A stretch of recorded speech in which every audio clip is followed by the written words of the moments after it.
Hello and good afternoon, day, evening. We're going to start talking about our quarter three practice exam. Get you ready for the big test here in a day or two, or tomorrow, or this morning, or whenever. We're only looking at numbers 1 through 13 here, kind of the first half of the test. Um, Stuff from the beginning, way back in February. It's like it was so long ago. Alright, so what are our solutions here? Got to do our negative b plus or minus square root of b squared minus 4ac all over 2a. So we've got our a, our b, and our c. We don't worry about the x's. We just plug them in. So we're going negative 4 plus or minus square root of 4 squared for our b again, minus 4 times 8 times 1 all over 2 times 8. So I like to get lazy here. 4 squared is 16 minus from this guy. 4 times 8 is 32. So when I start simplifying here, I got negative 4 plus or minus the square root of 16 minus 32 is negative 16 over 2 times 8 is another 16. So since I got a negative right here, instantly I know this is not going to be something without an I. It's got to have I on it. And when you get to your actual test, make sure you're picking something with an I in it, because it will have an I. From there, square root of 16 is 4, so I'm going to get plus or minus 4i in that spot. Now, both of these go into 16, so I'm going to divide everything by 4, which is where you get your negative 1 plus or minus I all by itself over 4 as our final answer. Alright, here we're going to simplify our radical. Cube root of 16, well, the cube root of 216 is 6. 6 times 6 times 6 makes that. The one on your actual test is going to look a little bit more like this here. So what we're going to do is we're going to think about 32, and what's a nice perfect cube root that makes a 32? Well, 2 cubed is 8, and 8 times 4 makes the 32. So what we're going to do is we're going to be able to think about the cube root of 8 is 2, so 2 gets out of jail kind of. X squared doesn't have a perfect cube root, but y cubed, those cancel, right? So y gets out. So the cube root of y cubed is y. Cube root of 8 is 2. We're going to leave our root here. 4 did not get out. So 4 is still there, and x squared didn't go anywhere. So this would be our simplified version of this, which is very, very, very, very, very, very, very, very much like the actual test question for number 2. Yes, this. Make sure you can do that. Alright, so here, we got a square on the outside. It's kind of like distribution, but it's not, but I'm going to call it that anyway because I'm lazy. I know we didn't talk about what to do with a fraction in our powers, in our exponents, but it's okay here because we're going to multiply our exponents, and that's just going to cancel out. So 3 squared makes 9. Those cancel, leaves us x cubed. Multiplying exponents here gives us y to the 6. Good to go. Easy, easy. So it's going to look scary, but it's going to cancel, I promise you. It'll cancel. You're going to be okay. This one, we're going to take our f stuff minus the g stuff. So f stuff here, we're going to subtract these, which means I'm going to write them as negatives right below. The x squared doesn't do anything, but when I start putting these guys together here, 3 minus 4 is a negative x, and negative 4 and negative 4 put together is a negative 8.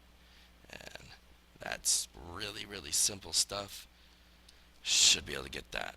Here, we're going to take our f of negative 1 and plug it in, g of 3 and plug it in, and then find the product of those two answers, which means multiply. So negative 1 squared, plugging my negative 1 in here for x, minus negative 1 plus 1. Negative 1 squared is 1. 2 negatives in a row make a plus 1. Plus 1. makes 3. So f of negative 1 is really a 3. Alright, let's take negative 3. We're going to plug in our 3 here. Plus 6 makes minus 9 plus 6 is minus 3. So g of 3 is really negative 3. Take those and multiply them and get negative 9. That's it. Plug in, multiply your answers. Easy, easy. Alright, this next one is our f of g of x. So I'm going to take my f stuff. 2 times something plus 1. What we're plugging in there is going to be my g stuff, x plus 3. So I take your g function, plug it into your f function, distribute, and solve. Whoa. And we get to x plus 7. Winners we are. Alright, inverse function. This is where we got to switch our x and our y and solve for y. So instead of y, I'm going to write x equals, we're going to get the y on the inside, plus 3. So solving this, I need to solve for my y, which means I need to get rid of both of these, the cube root and the plus 3. Get rid of my cube root, I'm going to cube both sides. That's a super cancel situation. X cubed now equals y plus 3. So we just subtract that 3 on both sides and we get x cubed minus 3 equals y. Easy. Just looks weird. But isn't that kind of how all our math goes in this class, it seems like? Oh man, this looks scary, but it's easy. Our graphs were these things that started here at 0, 0. This was way back when, before we started all that log graphs and exponent graphs that scared everybody. Our inside number is still opposite and going to tell us left and right, so this means we're going to go left 1. Our outside number is still the normal and is going to tell us to go down 5. This obviously didn't go down 5. This one did not go to the left. This guy here went down to the left 1 and down 5 to make our point here. So B is our answer. This one was opposite, went down 1 and over 5. So that was a little bit backwards. Number 9. What is our value for x? Just solving for x. I'm going to add 12 to both sides. So we get square root of 5x equals 13 and 12 make 25. Now the easy way to get rid of that square root is to square both sides. Gone. So 5x equals 25 squared. I don't even know what that is. What is 25 squared? I don't know. It's 25 times 25. What's left is to divide by 5. So that goes away. What's 25 divided by 5? 5 times 25 makes 125. So that's kind of using a little trick there of exponent stuff, but yeah, that's it.